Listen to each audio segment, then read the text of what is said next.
महाराष्ट्रामध्ये विधान परिषदेच्या निवडणुका होतात। या महाराष्ट्रामध्ये आदरणीय महाराष्ट्राचे यशस्वी मुख्यमंत्री देवेंद्र फडणवीस साहेब असतील, या महाराष्ट्राचे उपमुख्यमंत्री महायुतीचे एकनाथजी शिंदे साहेब असतील, दुसऱ्या उपमुख्यमंत्री आमचे आदरणीय सुमित्रा वहिनी असतील, यांच्या नेतृत्वामध्ये महाराष्ट्राच्या विधान परिषदेच्या निवडणुका होत आहेत। त्या धर्तीवर छत्रपती संभाजीनगर आणि जालना येथे आज मतदान आहे। बदनापूरचे 14चे 14 मतदार इकडे आले।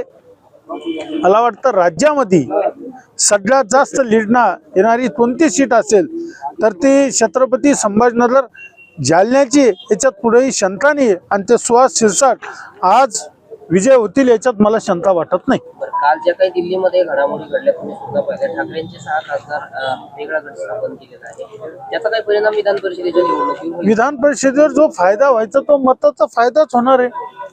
ज्यांना माणसं सांभाळता नाही आले, ती महाविकास आघाडीची होती, आज आता महायुती मत वाढले ना, आमचे मत वाढले, पूर्ण राज्यात वाढले। आणि नांदेड मध्ये मत वाढले, लातूर मध्ये मत वाढले, आमचे जालन्यात वाढले। तुझा विषय नाही। विरोधक टीका करताना पाहायला मिळतात। काल जे काही ऑपरेशन झालं संजय राऊत म्हणतात की हे सगळं जे चाललंय, हे बघा, ते मुख्यमंत्री असताना उद्धव ठाकरे साहेब 40 आमदार फुटले, आता तर पदावर नाहीये। जनतेला विकास पाहिजे, विकासाच्या जोरावर लोक या देशाचे पंतप्रधान नरेंद्रभाई मोदींनी जेव्हा 2047चं विजन बघितलं म्हणून खासदाराला एनडीए मध्ये यायचं म्हणून त्यांनी पाठिंबा दिला आणि वेगळा गट केला। तो विश्वास आहे मोदीजीवर।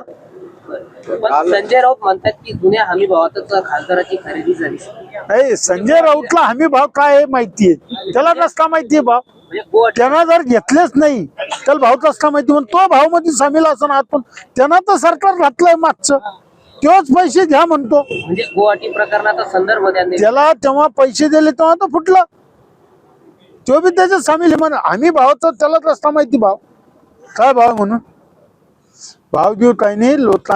लोकसभेच्या खासदाराला मतदारसंघात विकास होत नव्हता, विरोधी पक्षात होता। मोदीजीचा या जनतेचा विश्वास आहे, मोदीजीवर विश्वास ठेवून खासदार मतदानासाठी एनडीए सोबत आले।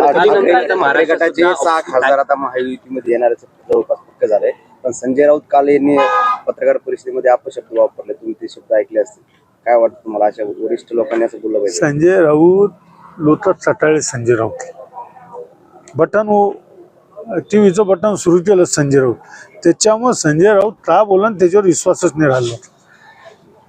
त्यांनी शिवी दिली चालू। आता त्यांना जर ते मोठे माणसं आहे, त्यांनी काय बोलावं काय नाही, जीभ घसरली तशी, ते चिडचिडपणा झाला। काल संजय शिरसाट आमचे युतीचे म्हणले, त्यांच्या डोक्यावर परिणाम झाला, म्हणजे ते उलटे पलटे काय डोक्यावर, त्याच्यामुळे ते काही बोलायला लागले। दिल्लीनंतर महाराष्ट्रात सुद्धा ऑपरेशन टायगर राबवलं जाईल, काही आमदार शिंदेच्या संपर्कात येऊ शकतात। विकासावर विश्वास आहे, जसं देशात मोदीजीवर विश्वास आहे तसं राज्यामध्ये देवेंद्रजीवर, एकनाथजीवर, सुमित्रा वहिनीवर विश्वास आहे, त्याच्यामुळे येणारच जे लोक। राज्यातलं ऑपरेशन टायगर कधी होईल? होऊ शकतं, कधी बघा तुम्ही। हे झालं दिल्लीत झालं ते राज्यात होईल। तुमच्या संपर्कात आहेत का काही लोक? हे आता एवढं समोर थोडी सांगता येत। होणार ऑपरेशन टायगर, आमदार फुटणार, फुटणारच त्याच्यात पुढे महाराष्ट्रात ठाकरेंची। पण उद्या वर्धापन दिन आहे शिवसेनेचा। मागच्या वर्धापन दिनाच्या दिवशी संजय राऊत असं बोलले होते की हा जो काही शिंदे गट आहे त्यांनी मुंबईला हा वर्धापन दिन घेऊ नये, त्यांचा पक्ष सुरतला स्थापन झालेला आहे आणि त्यांच्या पक्षाच्या आम्ही काय बोलते। संजय राऊतची आता येथून तिच्या निवडणुकीला त्यांना उमेदवार भेटणार नाही, ध्यानात ठाकरे गटाला उमेदवार भेटणार नाही एवढी परिस्थिती। शेवटची निवडणूक झाली त्यांची 2024ची। ठाकरेंच्या शिवसेना काय राहिलं पाहिजे सांगा ना?